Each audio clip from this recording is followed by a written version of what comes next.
I never considered myself the kind of person who believes in the supernatural, but after everything that transpired in the sleepy town of Brooksville, I've come to question what I once held as indisputable truth. I still wrestle with whether what happened was merely a coincidence, a series of unfortunate events, or something much darker, lingering just beyond the realm of our understanding. It all started when I moved there for a job. The relocation promised a quiet life, a chance to get away from the bustling stress of city living. My new place was a modest two-bedroom house at the end of Elm Street. The rent was unbelievably low, the kind of deal you'd assume came with a catch, though none was visible. The first month passed uneventfully. I settled into the rhythm of my new life, spending evenings getting to know the nuances of my home. The house was old, with creaky wooden floors and walls that whispered at night, responding to the changing temperatures after sunset. The neighbors were friendly, though keeping to themselves like most in small towns do. It was peaceful, idyllic even. That is, until things began to shift. It was subtle at first. The feeling of being watched, the goosebumps on my arms when I crossed certain parts of the house. I attributed it to a natural response to living alone in a new environment. Then, there were the noises. A soft tapping could be heard against my bedroom window some nights. But upon investigation, I always found nothing but the empty street, bathed in the pale light of the moon. Things escalated one crisp autumn evening. I was unwinding with a book when I sensed a movement from the corner of my eye. A shadow flitted across the hallway, quick and elusive. I shook it off as my mind playing tricks, but an uneasiness settled in my stomach that refused to leave. A week later, I awoke to find the front door ajar. The lock wasn't broken, and no signs of forced entry were evident. Yet, I was certain I'd locked it before bed. Dismissing it as forgetfulness, I paid closer attention the following nights, double-checking the lock and keeping a small wooden wedge jammed against the door for good measure. That wedge became my security blanket, but it wasn't long before its presence was rendered useless. Just a few days after, the front door stood open again one morning, even though the wedge lay undisturbed inside. The realization struck like icy fingers gripping my heart. Someone, or something, was inside my home. From then on, life in Brooksville was painted with an undercurrent of dread. I reached out to my neighbors cautiously, trying to glean any known history of the house. One particularly talkative elderly woman, Mrs. Hargrove, indulged my curiosity on one such longer-than-intended conversation. "Oh, that place," she sighed knowingly. "The Beauchamps lived there for years. Lovely couple, well, their minds went a bit off in the end." "What do you mean?" I asked, trying to mask my growing discomfort. "They started talking about things moving on their own, ghosts, spirits, all that nonsense. Some folks say they simply lost their marbles." She paused, her expression softening. "But they were kind-hearted souls. Didn't deserve what happened." "What happened?" I pressed gently. "They vanished," she replied. "One cold morning, neighbors found the door wide open, never seen again." Her words settled into my mind like a dense fog, refusing to dissipate. That evening, as I returned home, every creak, each flicker of light felt amplified. It was as though the house itself was alive, breathing deeply with each chilling gust of wind that passed through its cracks.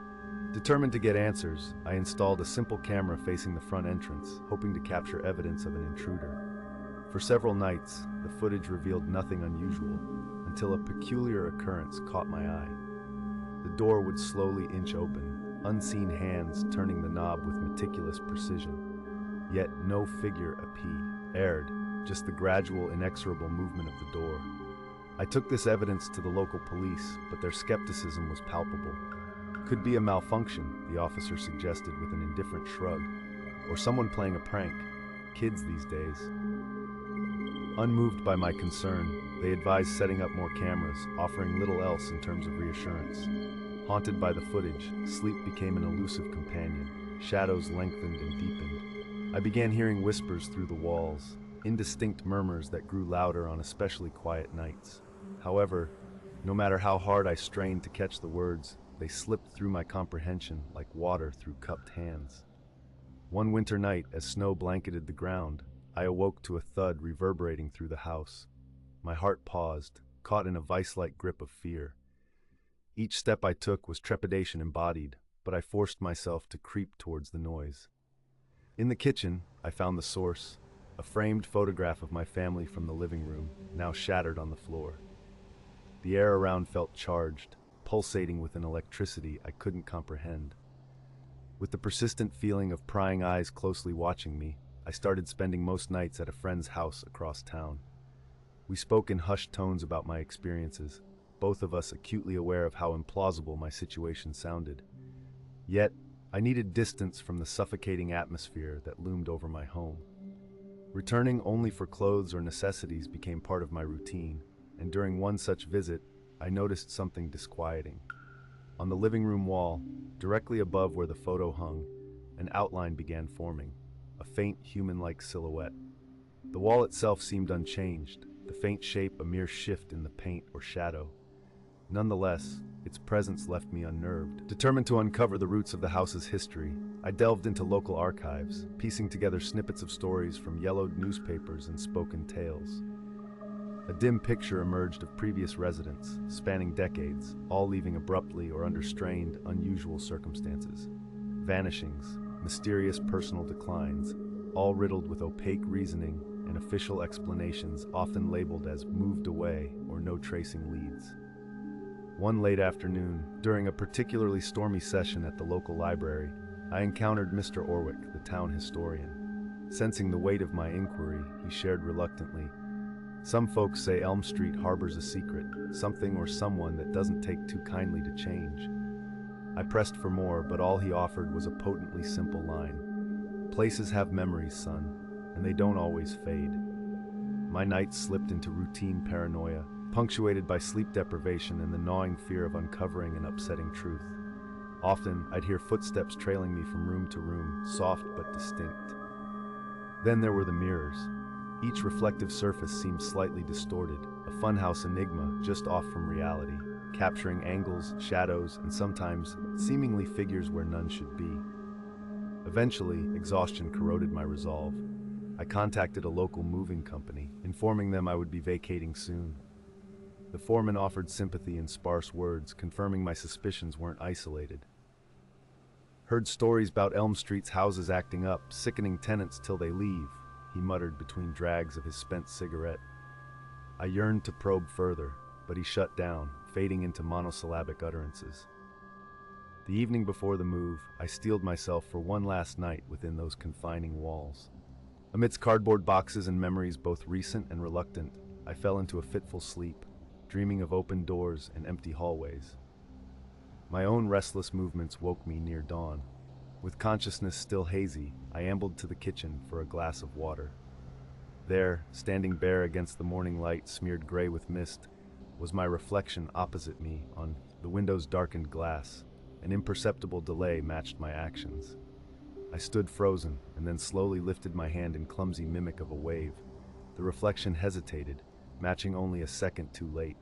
My breath caught as I realized how this fleeting, unfathomable moment summarized my reluctance to confront this silently watching entity. Belief, I've found, is a peculiar thing. It erects truth as sturdily as it dissolves mistruths, and in Brooksville, I confronted my beliefs with hesitation, not in myths or ghosts, but in places charged with frequency beyond human measure. As the movers packed the first of my small possessions into their van, I walked through the empty rooms of the house I had tried to make a home. Silent now, yet brimming with past whispers that would echo long after the doors closed behind me for the last time. Leaving the quiet street heralded immediate relief, the dull pulsing anxiety diminishing with each mile I put between myself and Elm Street. To this day, the memories of my experiences sit uneasily in my mind, not quite fitting into any rational framework. But I take solace in knowing sometimes our only refuge is acceptance without understanding. Even in the absence of definitive proof or explanation, one emerges altered, changed by confronting the edges of inexplicable places, leaving behind those memories, both seen and unseen, buried within the creaking of old steps, tucked away safely, ghosted within the grain of venerable wallpaper, and nearly tangible within the minds of those who choose to remember.